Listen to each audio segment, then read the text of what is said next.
ఇంకా చెప్తున్నాడు. ఆయన చెప్పే మాట ఏంటంటే, చేసిన పనులు పదే పదే చెప్పాలంట. మనం ఏదైతే చేశామో ఆ చేసినటువంటి పనులను ఈ తొలి అడుగులో వెళ్ళి పదే పదే పదే చెప్పాలి, రికార్డ్ వేయాలి. చెయ్యని పనులకి ఎందుకు చేయలేదో చెప్పాలంట. అది ఎందుకు చేయలేదు నువ్వు, నాకు అర్థం కాలేదు.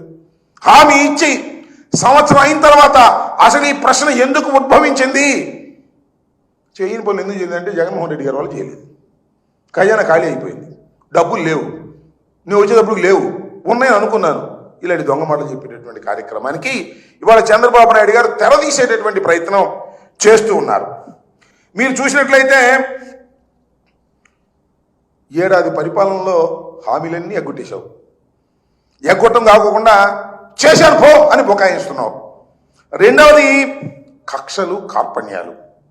వైఎస్ఆర్ కాంగ్రెస్ పార్టీ నాయకులు ఎక్కడ సందు దొరికితే అక్కడ కేసులు పెట్టడం, జైల్లో వేయటం, బెయిల్ రాకోకుండా లేనిపోని సెక్షన్లన్నీ వేయటం, న్యాయస్థానాలతో చివాట్లు తినడం.